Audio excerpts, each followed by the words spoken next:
Estamos de volta com a lição de número 11 agora, esse trimestre é mais curto. Estamos encerrando na semana que vem com 12 temas, mas com a bênção de Deus estamos chegando ao final desse trimestre, onde aprendemos muitas coisas sobre como administrar a nossa vida em adoração a Deus. Nesta semana, o tema é como enfrentar, ou melhor dizendo, como você pode administrar os bens que Deus lhe deu em tempos difíceis. É um tema muito importante. Nós vivemos hoje tempos difíceis na história da humanidade. Então, como enfrentar isso? Como administrar isto? Administrando bem e fazendo a vontade de Deus. E nós vamos estudar um pouco sobre experiências e conselhos bíblicos, como fazer isto, como administrar bem, ok? Como administrar em situações difíceis. Algumas experiências, a título de introdução, né? Como primeiro tópico dessa discussão. Você tem a experiência, por exemplo, do rei Josafá, no antigo Israel, lá no fim do seu reinado, na verdade em Judá. Judá foi invadida pelos moabitas e pelos amonitas. Esses itas sempre traziam alguns problemas para o povo de Deus. Josafá era um sujeito bem preparado, ele tinha um exército bem preparado, numeroso, mas mesmo assim ele colocou Deus em primeiro lugar na sua vida. Então a gente aprende da experiência de Josafá num tempo de dificuldade. Mesmo que você tenha condições, não deixe de confiar em Deus. A Bíblia diz que Josafá decidiu consultar o Senhor e proclamou um jejum em todo o reino de Judá. Reuniu-se, pois, o povo, diz a Bíblia, vindo de todas as cidades de Judá para buscar a ajuda do Senhor. Aparentemente eles não precisavam.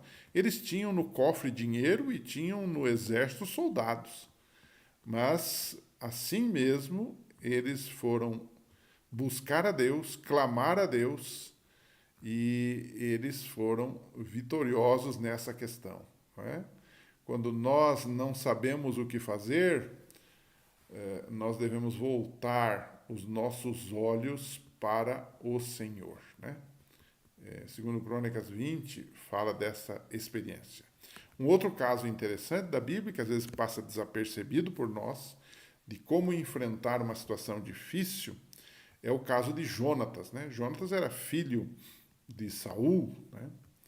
E Saul era o rei. E numa dessas guerras que sempre existiam por lá, Jonatas derrotou sozinho, ele e o escudeiro dele, uma guarnição inteira dos filisteus, que eram inimigos tradicionais de Israel. Né? Quando a gente lê na Bíblia, diz que Jonatas disse ao seu escudeiro: vamos ao destacamento daqueles incircuncisos, que eram os filisteus. Né? Talvez o Senhor haja em nosso favor, pois nada pode impedir o Senhor de salvar, seja com muitos ou seja com poucos. Olha que fé, olha que experiência fantástica. 1 Samuel 14, verso 6, está esse texto. Né? Então Jonatas foi lá e ele, de fato, mostrou que administração em tempos difíceis é ali que a gente precisa mais de Deus, é ali que a gente precisa se ajoelhar, ali que a gente precisa clamar. Né? Nós temos uma história de um departamento de nossa igreja que é comportagem, né? Quantas experiências de pessoas que foram vencedores quando eles achavam que não podiam fazer mais nada. E eles foram lá e às vezes ganharam até um estipêndio para pagar a faculdade, apenas confiando em Deus e trabalhando. Né? Então, administrar em tempos difíceis requer, mais do que nunca, a busca de Deus.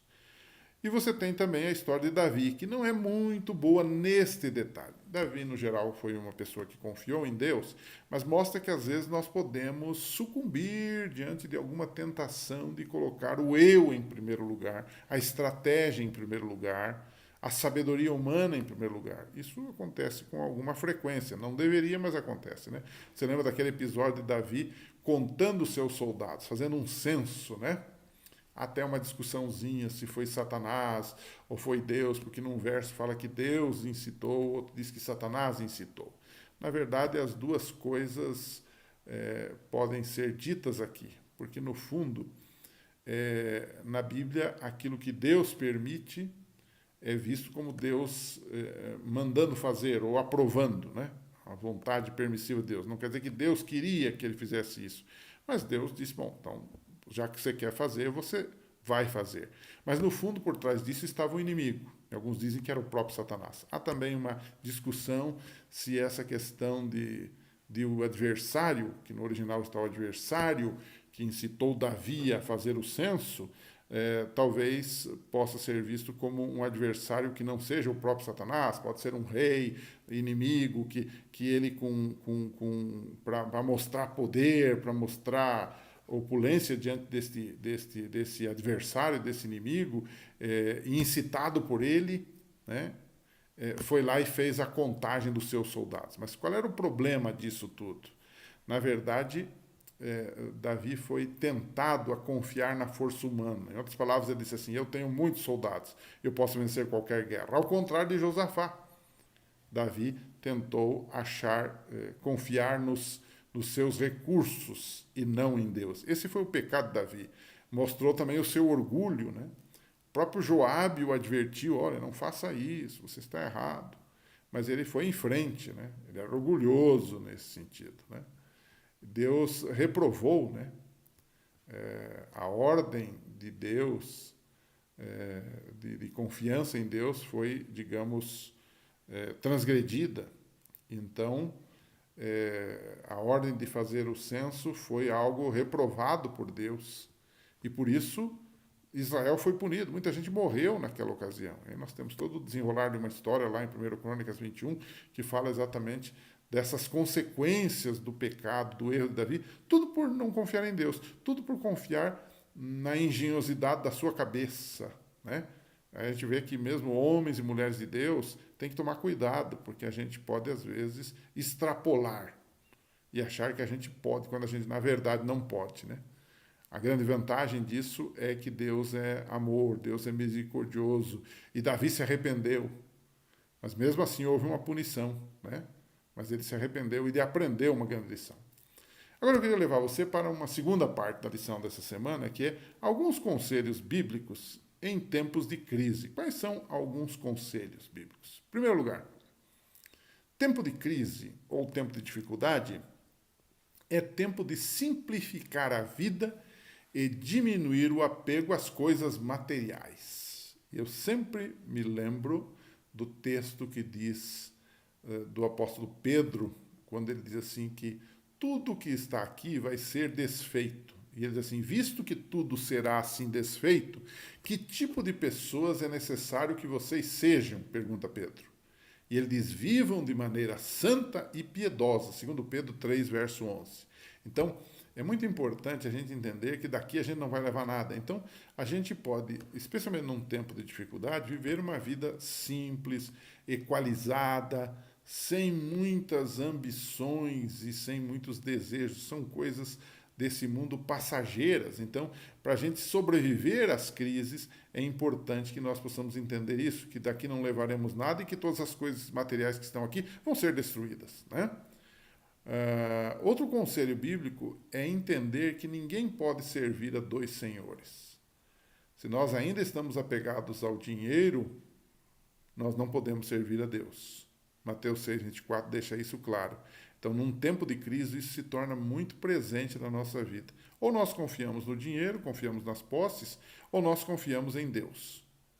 Agora, se confiamos em Deus, podemos ter posses e devemos usá-las equilibradamente, como nós já vimos no estudo desse trimestre, né? O mundo e a sua cobiça, diz a Bíblia, passam, mas aquele que faz a vontade de Deus permanece para sempre. Então, o mundo, a sua cobiça, as crises passam também. O importante é você se manter fazendo a vontade de Deus e obedecendo aos seus mandamentos, porque esse é o dever de todo homem, e Deus vai trazer a juízo toda a obra. E uma das coisas que se faz num tempo de crise é continuar separando a parte de Deus e prová-lo nisto. E o texto de Malaquias deixa isso claro, Malaquias capítulo 3, de 8 a 10. Trazei todos os dízimos, as ofertas, a casa do tesouro, e depois provai-me nisso, diz o Senhor, se eu não vos abrir as janelas do céu e vos abençoar. Então, tempo de crise é também tempo de fidelidade. Não é tempo de reter as coisas de Deus, mas é avançar pela fé, confiando em Deus. Vamos terminar? No Apocalipse capítulo 13, você tem ali as duas bestas, né? No verso 1, você tem a primeira besta. E no verso 11, você tem a segunda besta. Besta é um poder, nesse caso político e religioso, que atenta contra Deus, contra os filhos de Deus, contra os mandamentos de Deus e assim por diante. E que no fim dos tempos vai perseguir. E nesse capítulo 13, especialmente dos versos 11 a 17, diz que essa tal marca da besta, desse poder, que é o anticristo, né?